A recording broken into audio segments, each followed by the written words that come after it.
اگر آپ کو ذیابیطس ہے اور آپ جنسی ملاپ میں مشکلات کا سامنا کر رہے ہیں تو اس سلسلے میں پریشانی محسوس کرنا تو قدرتی بات ہے۔ بعض لوگ تو شرم کے مارے ڈاکٹر سے اس سلسلے میں بات بھی نہیں کرتے، لیکن یہ نا امید ہونے والی بات نہیں ہے۔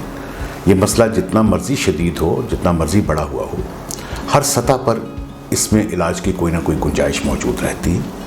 آپ ہمت کیجیے، اپنے ڈاکٹر سے بات کیجیے اور یقیناً آپ کو اس سلسلے میں کوئی نہ کوئی مدد ضرور مل سکتی ہے۔ میں ہوں ڈاکٹر آصف قادری اور آپ دیکھ رہے ہیں ڈائبٹیز اردو ٹی وی۔ اگر آپ کو ہماری یہ ویڈیو پسند آتی ہے، جو کہ مجھے یقین ہے کہ آپ کو ضرور پسند آئے گی، تو اسے لائک کیجیے اور ہمارے چینل کو سبسکرائب کیجیے تاکہ جب بھی ہم کوئی نئی ویڈیو بنائیں تو اس کی اطلاع آپ کو فوراً آپ کی ٹائم لائن پر پہنچ جائے۔ 40 سال کی عمر کے بعد بہت سے لوگوں کو جنسی مشکلات کا سامنا ہو سکتا ہے، چاہے انہیں ذیابیطس ہو یا نہ ہو۔ اسی لیے بہت سے لوگ اسے بڑھتی ہوئی عمر کا حصہ سمجھ کر نظر انداز کر دیتے ہیں اور اس میں ڈاکٹر سے بات نہیں کرتے۔ لیکن یاد رکھیے کہ جنسی تعلق انسانی زندگی کا ایک انتہائی اہم حصہ ہے اور میاں بیوی کے تعلقات میں تو اس کی بنیادی اہمیت ہے۔ لیکن بڑھتی ہوئی عمر کے ساتھ بھی تمام لوگوں کے ساتھ ایسا نہیں ہوتا۔ ہاں، یہ بات ضرور ہے کہ ذیابیطس والے لوگوں میں جنسی مشکلات کا امکان زیادہ ہوتا ہے اور ذیابیطس آپ کی جنسی کارکردگی کو کئی طریقے سے متاثر کر سکتی ہے۔ تو آئیے دیکھتے ہیں کہ ایسا کیوں ہوتا ہے۔